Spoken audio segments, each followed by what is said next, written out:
Hello, everyone. Welcome to our weekend analysis. The markets are closed and everything is on a pause right now. And this is the best time for us to actually analyze what the market has in store for us next week. But before we begin, don't forget we have the promo running using the promo code FIRST OFP, which gives you 50% off.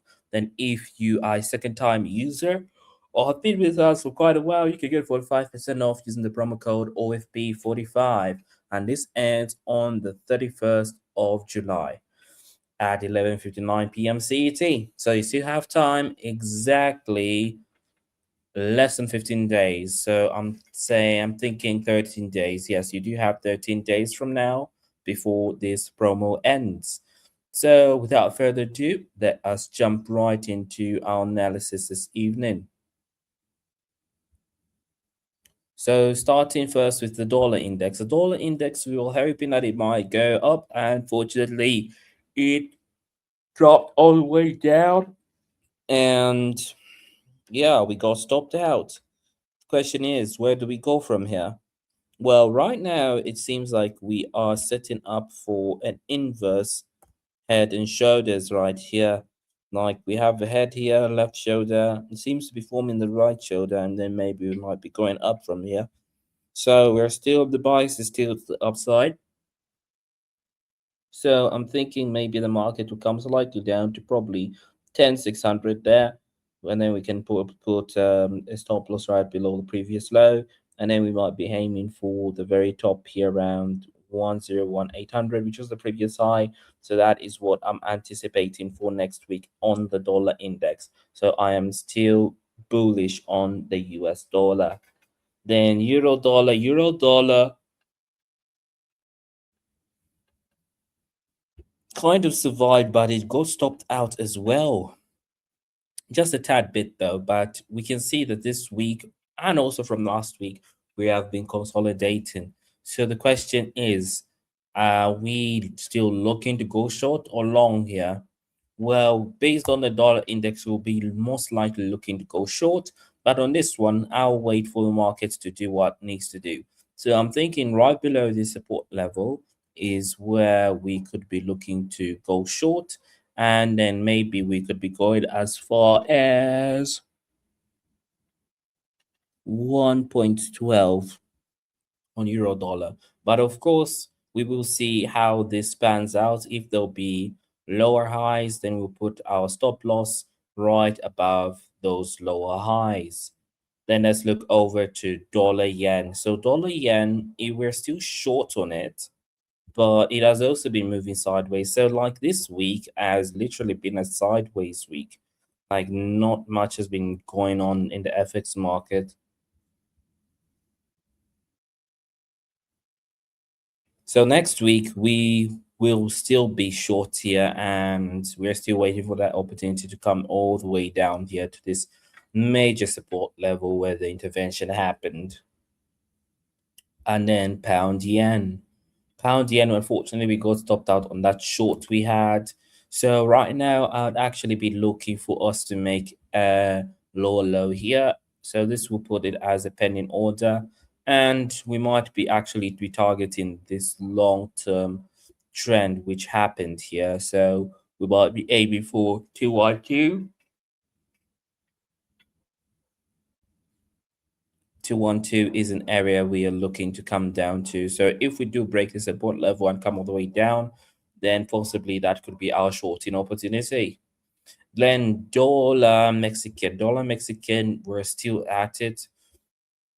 We push strongly to the upside nicely, and we're still looking to go past 18 pesos for a dollar on dollar Mexican. So we're gonna put that over there.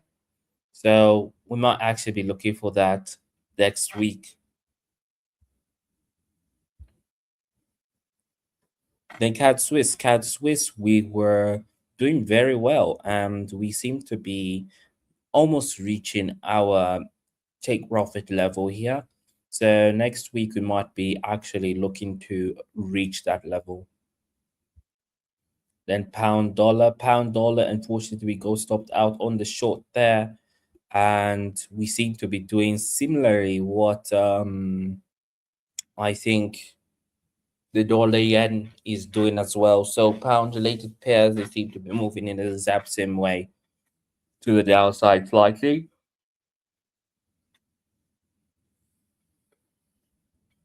So I will be looking for the market to break below this support level instead as well. And then we'll be looking to short all the way down to 31200. So this is what I'm anticipating on pound dollar. Then gold. Gold is still holding, yo. It's still holding. But we were very close to our stop loss right here. So it's still holding. So if we continue holding, then all well and good.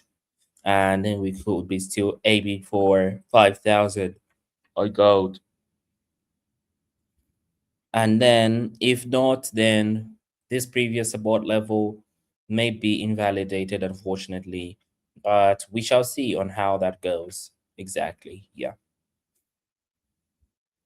The NAS 100, NAS 100 actually blipped to the downside here. On some brokers, it did not actually get breached. On this one, it seems like it got breached. So I think we'll take the L on this one.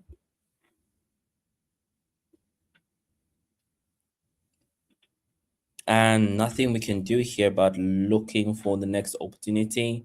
Right now, we'll be probably looking to make a new high, but stocks have not been doing quite well. Netflix was actually down 11% today.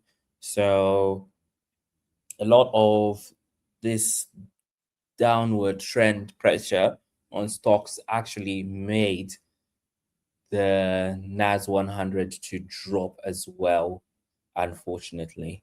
So we might actually be waiting this one out for next week and seeing what actually happens, because this has just been trickling down till it actually reached this level. So we'll still be waiting. We'll still be waiting.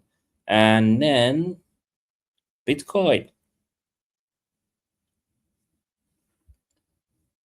Bitcoin has been moving sideways as well, surprisingly. So it has been the same boat with most FX pairs. So let's just wait and see what next week brings. But we are still aiming for 50,000 for a Bitcoin. Then lastly, Ethereum. Ethereum unfortunately stopped us out, sadly. But let's see how next week goes. We are not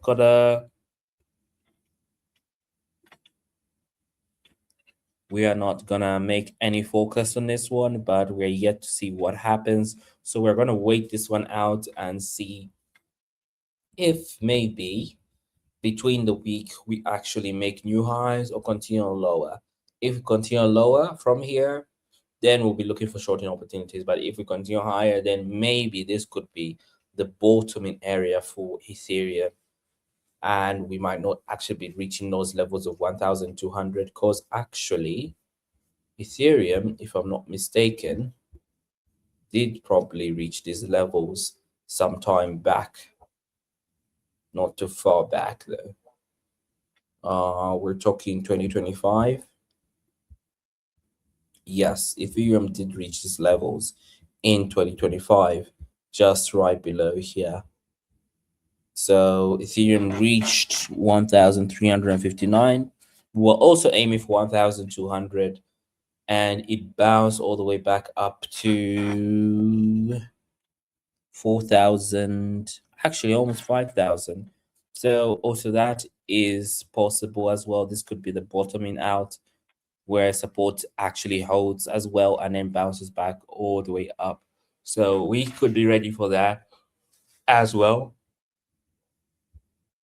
So next week we just wait it out and see what the market actually does from there. So I thank you all for joining me this evening, afternoon, or morning, wherever you are in the part of the world. And once more, don't forget we have the promos running where you get 50% off using the promo code first OFP, and where you get 45% off using the promo code OFP45. Right. So I hope you enjoy your weekend, and I hope you also have a profitable week. Don't forget you can join me Monday to Friday for the live trading sessions.